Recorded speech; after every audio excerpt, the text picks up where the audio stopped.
rapaziada, olha só, Vivo Rio hoje, convidado especialíssimo para contar histórias sobre a cultura indígena, quilombola, Kayá. Kayá, ele é diretor de futebol da Seleção Brasileira Indígena. Luiz Felipe, nosso parceirão, Luiz Felipe Jardim, vai explicar melhor todo esse projeto. Vitão, mais uma vez presente, todos aqui para a gente escutar um pouco da sua história, que o Kayá ele é uma referência para as crianças indígenas, porque ele conseguiu virar um jogador profissional. Tem história, muita aventura, muita dificuldade, e hoje ele quer passar para essa garotada toda a história que ele viveu e mostrar que é possível virar um jogador profissional. Então, Luiz Felipe, fala aí, como é que você descobriu esse grande personagem? Ou ele te descobriu? É verdade, isso que eu ia falar, ele que me descobriu. Mas eu entro na vida do Kayá quando a Seleção Brasileira Indígena, em nome dele, me ligou para convocar o atleta Alisson Zarkauesca Xerente para fazer parte da Seleção Brasileira Indígena de futebol. Quando eu pensei, que sensacional, conte-me mais. Eu vou pedir para você contar um pouquinho mais agora. Eu acho que a gente deve falar um pouco de antes, né? De como foi essa construção e que ela é uma construção de muito tempo, né? Então, a gente tem o nosso presidente, Matheus Terena, que tem aí mais ou menos uns 30 anos nessa luta de tentar organizar e tentar, de fato, fazer uma seleção indígena, né, brasileira. Foi atleta da primeira seleção indígena informal, né, que já sempre existia uma seleção indígena informal. Em 2018, o Matheus, né, ele consegue se organizar melhor, né, criar um CNPJ, criar, de fato, uma instituição. Então a gente começa a reorganizar a seleção, a gente faz uma nova ata de eleição de diretoria e tudo, e começa a passar ali 1 ano e meio, 2 anos reorganizando, né? Criando corpo, né? Criando o corpo para que a gente pudesse estar preparado para realmente crescer e dar um novo passo. E a gente faz isso, e nesse percurso a gente começa a fazer alguns projetos, como o torneio intertribal do DF, que a gente fez em Brasília, com a participação de atletas de 13 etnias, 13 povos indígenas diferentes do Brasil. E aí 24 a gente pensa, a gente tem que repetir isso e tem que buscar algo maior, Então a gente faz a segunda edição do Intertribal aí com 16 atletas de 16 etnias diferentes, né? 16 povos diferentes. A Seleção Indígena de Futebol do Brasil e das Américas, ela é a CIFBA, né? Ela é uma instituição que tem uma diretoria toda montada por indígenas. É uma instituição que a gente criou justamente para que seja de parente para parente, né? De indígena para indígena. Então, São quantas etnias, Kayá? Hoje no Brasil, mais ou menos 318 povos diferentes, né? Etnias diferentes. E línguas faladas são mais de 280 línguas. Mais de 280 línguas. Diferentes. Né? Quantos indígenas? Quase 2 milhões. 1.800.000, 1.900.000 mais ou menos. Isso são dados, né, do IBGE. A gente não sabe ao certo quantos. Mas uma coisa é certa. A gente tem muitos atletas de qualidade. A gente tem Sim. muitos atletas que têm potencial. O potencial do futebol indígena ele é enorme. É legal você falar, dar exemplo de jogadores indígenas, né, que se destacaram. Sim. Hoje ainda estão aí no cenário. Sim, eu acho que tem começar pelo Ederson, que era o que a gente estava falando aqui antes, né? Olha só. Olha isso aí. Da Atalanta, que é sobrinho do presidente, Terena, do povo Terena. Repete aí. O Ederson Ederson da Atalanta. Cauã Barros, que está no Vasco. Cauã Barros, que está no Vasco. Pancararu? Pancararu, né, do Pernambuco. Cauã Barros, que no penúltimo jogo do Vasco, contra o Cruzeiro, fez uma flecha na hora do gol, não foi? Isso.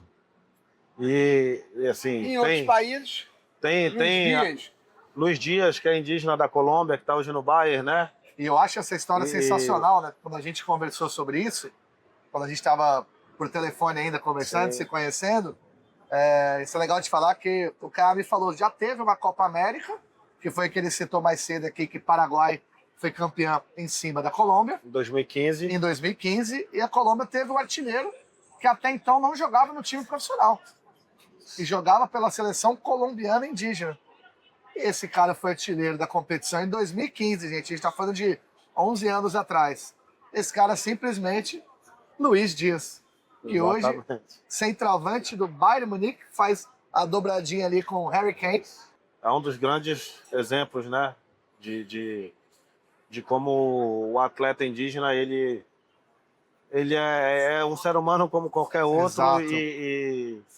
E pode e tem o potencial de chegar, né, em lugares como esse, na alta performance, de uma maneira excepcional. Ou seja, a seleção brasileira, ela existe, ela ainda não jogou, e a ideia é que ela rode o mundo divulgando a cultura indígena. Exatamente.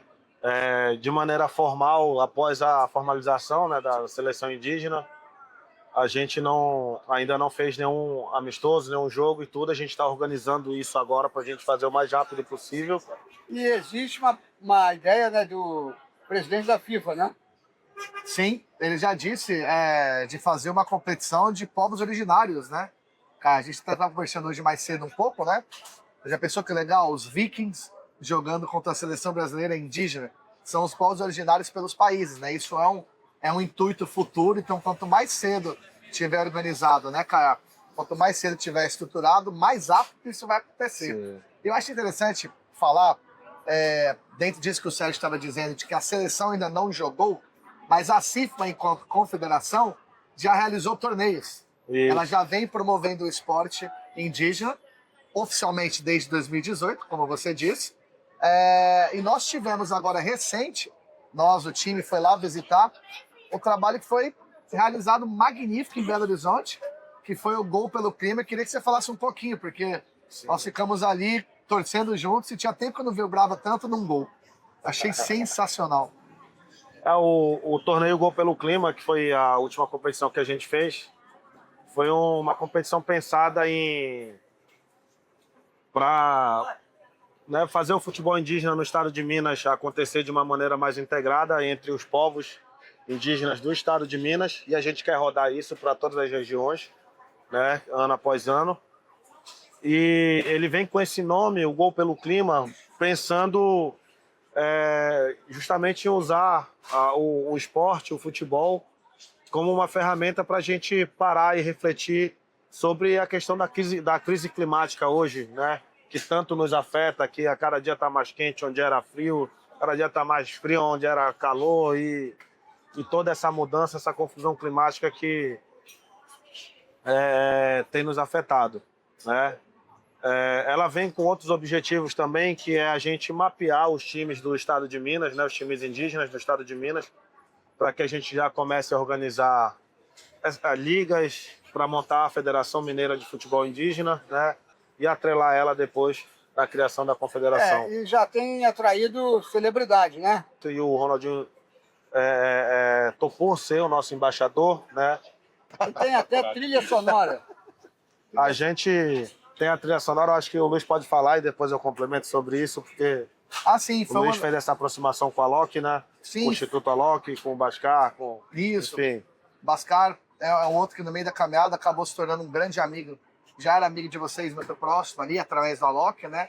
Muito da comunidade indígena. E foi quando uma das primeiras funções que o Kayá me deu foi de trazer alguém assim que pudesse ser a canção, né?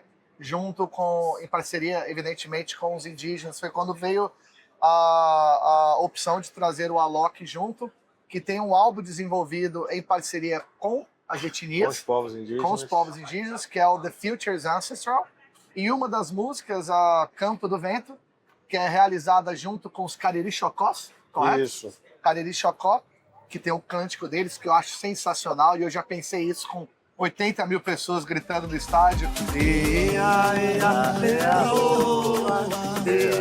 Então eu adoro a música e o Alok gentilmente cedeu, licenciou para ser a música da Seleção Brasileira Indígena. William Pato, jornalista, altíssimo nível, conheceu a história da seleção, gostou e vai fazer uma pergunta. Caiá, e o que você fala pro teu tio Terena, que começou O isso presidente. e demorou tanto para conseguir um CNPJ, hoje que você tem um CNPJ, está participando aqui do Museu da Pelada, o que você fala para ele quando você fala valeu a pena? Na verdade, eu acho que é até um pouco ao contrário isso, porque toda vez que a gente faz um evento, quando eu olho para ele lá no evento, que ele para assim, fica em pé e olha o que a gente está fazendo, eu acho que ele se emociona muito. E naquele momento, assim, eu só paro e a gente se olha e parece que tudo faz tudo valer a pena, sabe?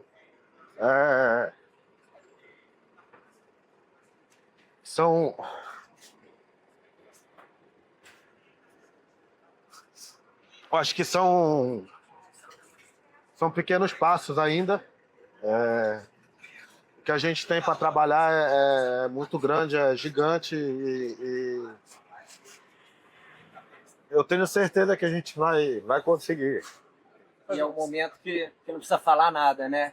Não dá, não Aí é só se precisa. olhar. Exatamente. Eu teve uma cena dessa agora no Gol pelo Clima e olhou para aquilo assim. E é a realização do sonho dele, a realização do sonho de muita gente, né? E eu acho que poder fazer parte disso, poder ajudar a fazer isso se tornar realidade não tem preço. Como é que tu foi pro futebol? Eu fui, assim, eu sou de Oriximiná, né? Meu pai é quilombola, minha mãe indígena e uma região ali mas eu acho que são mais de 60 comunidades tradicionais ao todo, indígenas e quilombolas. E mais ou menos 10 povos diferentes. E sair de dentro de uma comunidade no meio da Amazônia, de um lugar muito distante e remoto, onde as oportunidades são poucas demais para tudo, não só para o futebol menos ainda, né? Mas eu lembro quando eu saí, né? As pessoas não acreditavam, falavam que eu ia sair, ia voltar morrendo de fome, pedindo esmola. E isso entrou na minha cabeça, né? Calma. Eu fui jogar um campeonato amador, um municipal, no município de Óbidos, que é vizinho a Oriximiná.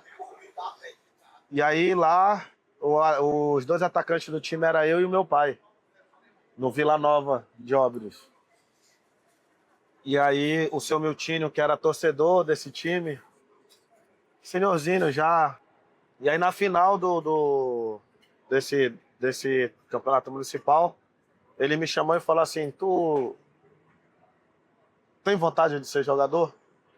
E eu vou falar assim, a verdade, a vontade eu tinha, mas eu nunca imaginei que eu teria a chance de me tornar atleta profissional. Eu falei, tênis, tudo. Ele, então,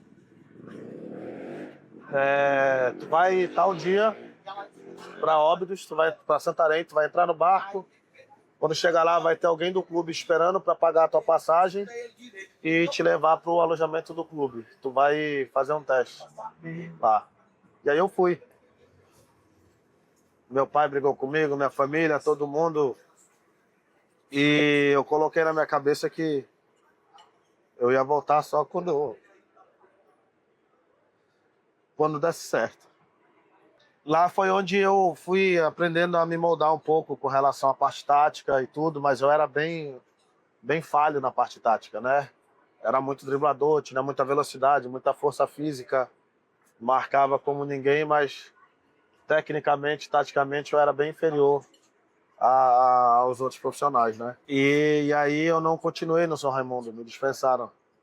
E aí eles fizeram uma pergunta para mim. Para onde é para comprar? Qual o destino que é para comprar a tua passagem? Caraca. Obrigado com a minha família. Falei que não ia voltar daquela forma.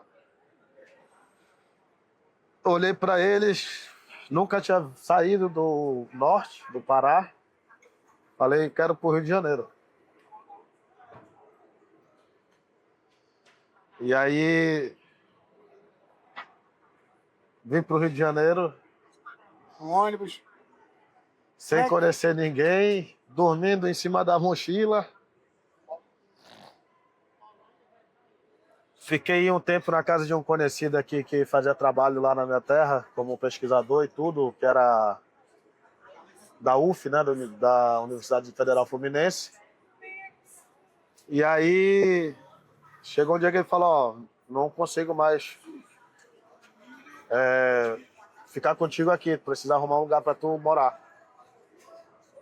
E aí eu tinha R$ 27 na carteira nesse dia. Não tinha conta no banco, tinha uma conta que eu nem sabia mexer nela. Tinha R$ 27 na minha carteira.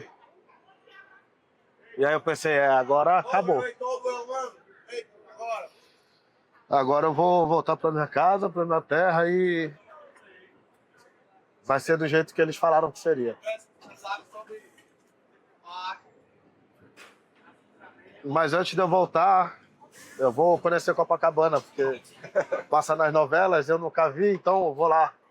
Aí eu peguei o ônibus da 1001 lá, que passa aí no Ingá. Que é o Gávea, eu acho, alguma coisa assim. E parei, desci na Nossa Senhora de Copacabana ali. E andei até aqueles coqueiros que ficam, né, entre o Leme e Copa, né? Tem os coqueiros ali. Sentei numa cadeira ali. Era 9,50, eu acho, a passagem. Então já tinha, dos 27, já tinha ido quase metade. E eu sentei com a minha mochila nas costas ali no banco. E aí veio um hippie falar comigo.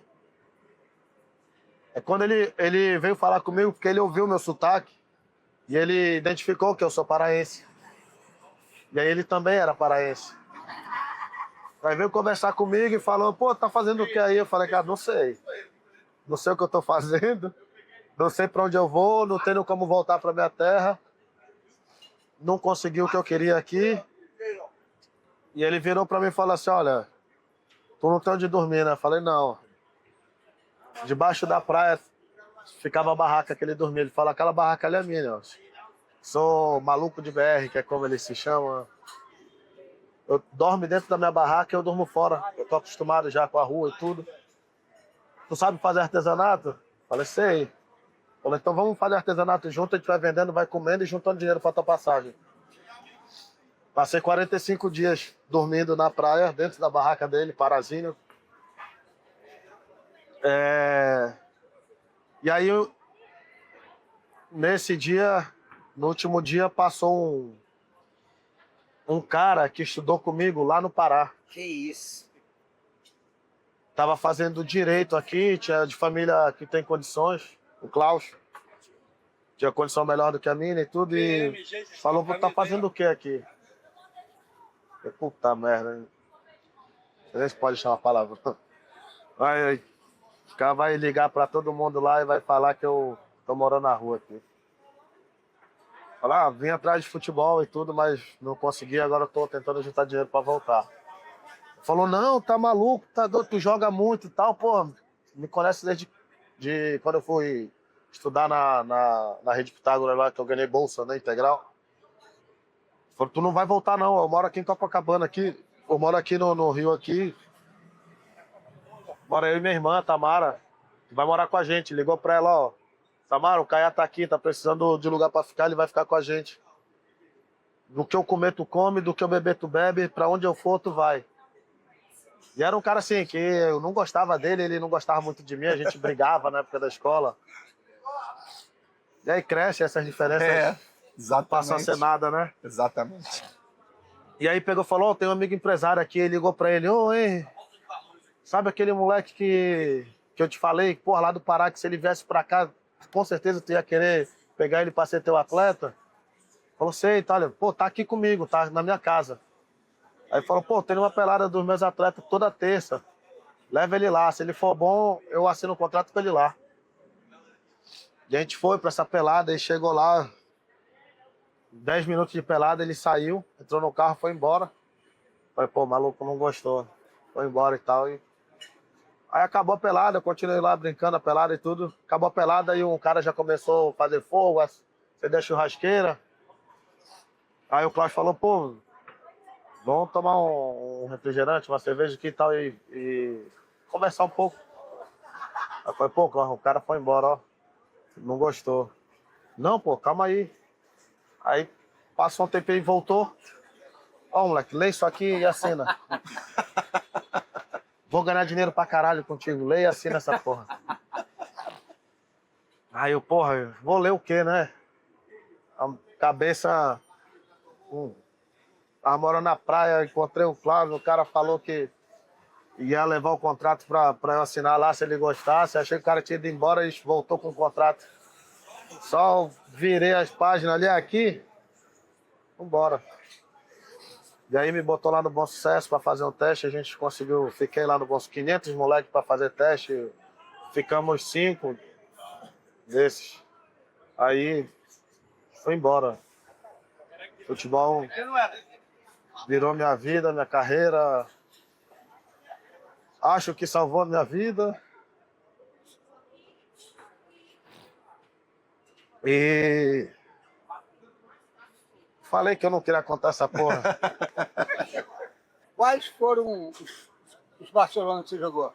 Assim, um no Amazonas, no Pará, o de Vilhena e aqui no Rio.